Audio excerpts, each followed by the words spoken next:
Hey guys, my name is James Manny. I'm the owner of MXU, the Motocross University.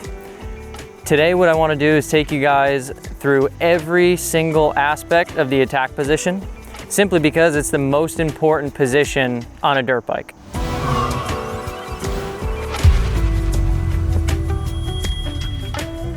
This video will be divided into chapters for those of you who are just looking for a quick refresher on a certain aspect, whether it's your feet, knees, pelvis, core, upper body, head placement, braking position, or acceleration position. But if you're along for the ride, sit back, relax, and enjoy. Before I start, my goal with this video is simply just to provide everybody with the opportunity to understand the whys. When you're learning something, it's extremely difficult for it to stick when you're simply just trying to memorize. But if you truly understand why, then it makes learning that much more fun and seamless. Guys, do this with me if you can. Suit up, get all your gear on from head to toe, maybe not the helmet. Put the bike in the living room on a stand or the garage, sorry mom and dad, and go through all of these motions. It makes it much more fun and interactive if you do it with me, and you'll learn faster. Also, watch videos like this before you go to any class or before you train with me. It'll give you a huge head start versus everybody else who's just brand new to it. So use this opportunity to try and understand everything before you even get to the track. When I teach this position, it's from the feet all the way up to the head, but we start down here, and there's a reason for that. You'll see why as this video progresses. First, I'm going to start off with the wrong way to do it. So let's talk about foot position. So the most common thing I see in riders is toes pointed out, riding on the arches or the heels of their feet. This creates a huge problem. So the reason why they do this, first of all, is for quick, easy access to the shifter and the brake pedal, right? They simply get to the controls and then rotate the feet back out to this position here. So one of the problems is by riding on the arches or the heels of your feet, you're eliminating all of that suspension travel in your ankles. Your ankles are a natural suspension system in your body, so if we eliminate that, something else has got to give. So what ends up happening is every time you go through the rollers, you hit a big jump and you land off of it, or you're going through a braking zone, right? The knees are now going to have to drive forward instead of the ankles flexing. So when the knees drive forward, the pelvis follows, the head ends up coming back, and then you've loaded the front end of the motorcycle, and now you're putting a ton of stress on your quad muscles and your shins, the front muscles in your legs, right? Exactly what we don't want to do. This is called the in-between position. We'll talk about that later. All right, so another problem with having poor foot position is that we tend to overuse the controls coming into the turns. So what I mean by that is you'll rotate your foot in to get to that rear brake. You'll then stay on the rear brake 50 to 75% of the way through the corner and then rotate that foot out. Whereas if you really focus on having proper foot position, it's going to force you to get your rear braking done before you get into the turn, and then get your foot back to that foot peg where it belongs so that your foot can do its job. Okay, so lastly, if my toes are pointed out, my knees are going to follow, right? So whenever I bend at the knees with my toes out, my knees will shoot away from the bike.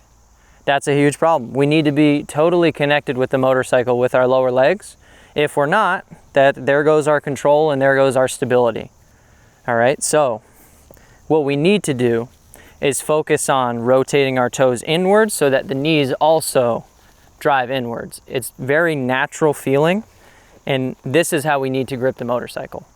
All right, so correct foot position. We're on the balls of our feet. Now we have that ankle suspension, and now we have our toes rotated in and nice and tight to the bike so that our lower legs are pretty much locked in here, and we're driving those knees right into the sides of the bike. The last element to this is dropping your heels. So if we have a raised heel position, it's automatically going to drive your knees forward, and it's also going to put a ton of pressure on your calf muscles. So that's a good indicator that you don't have proper drop in the heels. If your calves are on fire, your knees will also come forward, putting that stress on the quads, loading the front end of the bike. So what we need to do is bring those knees back by dropping those heels down, we want our knees to be just over top the foot peg. If they're too far forward, again, we're loading that front end. If they're too far back, it's going to cause your legs to be fully hyperextended. So we're going to be straight legged, and now we're eliminating not only the suspension in our ankles because we're fully maxed out down here, but then also we're fully locked out in the knees as well. So that's 2 hinge points right there that you're not getting the most out of because your knees are too far back. Slight drop in the heels, get those knees over top the foot pegs. A good way to practice this is putting the weight in the heels while standing straight up and down. So it's going to allow your knees to be in that proper position. The weight's going to be in the heels, so you're not going to be doing the calf raise. It's just a good way to set the foundation. So stand straight up for me and just put some weight in the heels. Bounce up and down even. You'll get a feel for that ankle flexion. We now have our feet in the proper position. We now have our knees in the proper position. And what that's going to do is allow us to get our pelvis in the proper position. And what I mean by that is rotating our pelvis forward to create that isolation. And the most common thing that I see in riders is lack of isolation. So what I mean by that is rotating their pelvis the opposite way, creating a rounded lower back. And what that's going to do is create tension in this hinge point right here, the pelvis. The most important aspect of all of this. Proper position of the pelvis is going to allow us to work that bike freely underneath us. We're going to be able to use that lower body to produce that power to manipulate the bike while our upper body remains stable. So it's extremely important that the pelvis is always rotated forward, whether we're sitting down or standing up. It's going to force us to engage our core as well, but in general, we're going to be stronger and more stable in this position here. So just for an example here, if I were to rotate my pelvis the wrong way and create all this tension in this hinge point, every time I go to move my knees this way to work the bike or this way, my upper body now has to go the opposite way. And now I'm just throwing all this weight around up here, so that's what creates the lack of stability. Versus when I rotate forward, I can work that bike underneath me all day and my head doesn't move. I'm simply isolated and stable. So the last piece of being isolated is taking our chest and pointing it up and out. Not only is it going to cause us to look up, but it's also going to create more of an arch in our lower back, and it's only going to provide us with a more stable environment with our upper body. When I point my chest out, my shoulders are now forced to be in a nice strong position versus when I'm down here, my shoulders are rolled inwards, I'm looking down, not a very confident, strong position. We always aim to be here, nice and strong and stable. Now that our shoulders and our chest are in that proper position, we're looking nice and far ahead, let's focus on what our hands are doing. So the most common thing I see from riders is taking their hands and grabbing all the way up against the grip donut. So the biggest problem with this is that it makes it really hard for me to keep my elbows up, just due to the angle of my wrist. My wrist wants my arm to just go back towards my torso. So it makes it a task for me to hold my elbows up. What I can simply do to fix this is instead of relying on this part of my hand, I now rely on this part of my hand to grab the grip. So I'm placing my hand at an angle, relying on the fatty part of my hand, and then simply rotating out, one finger on the clutch, one finger on the brake lever. And now the difference that that has made is it makes it extremely easy for my elbow to just naturally kick out because that's the angle that my wrist is going. So we're going out, and then we have about a 90-degree bend in the elbows. So now we are nice and stable with the arms. Now when I'm in that attack position, my upper body is extremely stable and balanced while my lower body does its job and works that bike underneath me. But now my arms are up and out, I'm nice and strong. Lastly, let's just talk about head position. My chin should be directly over that crossbar pad. That puts me in a nice balanced position. If I come too far back, I end up weighting that rear tire, my upper body extends, and I'm just not able to execute a nice balanced position. Same thing, if I come too far forward, I have way too much weight to the front end at this point. My lower body is probably caving in now. So let's just aim to be chin over the crossbar pad. We want to find balance. We look at any of the top guys in this sport, and the reason why they're able to achieve a level of output for an extended period of time is because they're always in a balanced position.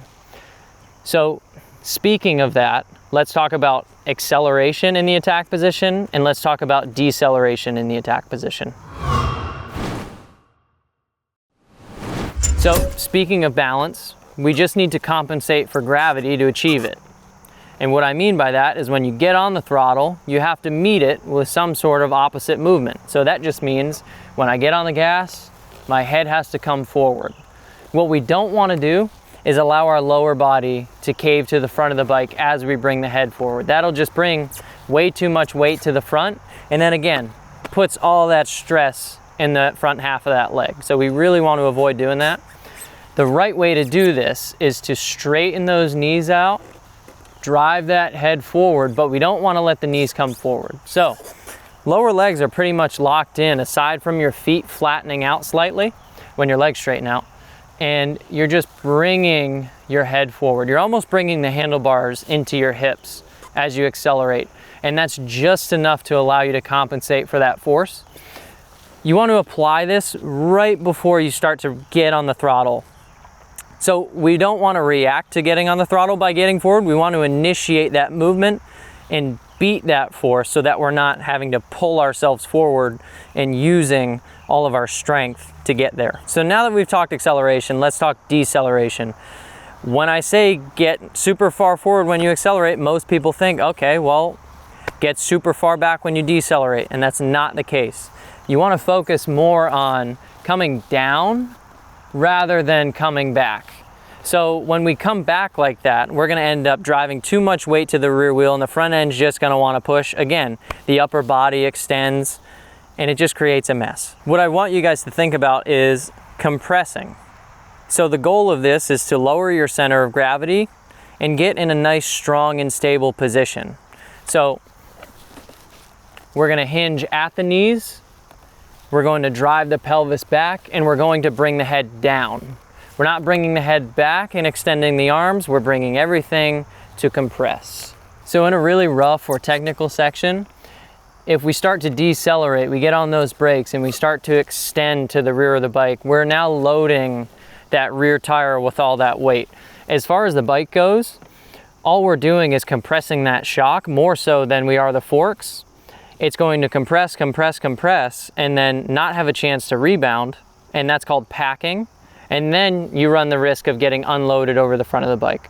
So it's best to be in an extremely balanced position and just get nice and low. That's what we want to aim to do. We have now gone in depth with each individual body part involved in riding a motorcycle. What this video is designed to do is allow you to operate in harmony with your motorcycle so that riding doesn't feel overwhelming every time you get on the bike.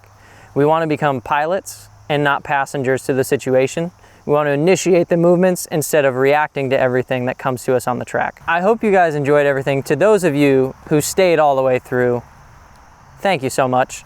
If any of the elements in this video confused you at all, drop a comment. Also, if you enjoyed this content, like and subscribe because we have a bunch more of it coming in the future. My name is James Manning. I'm the owner of MXU, the Motocross University. Thank you for your time. See ya.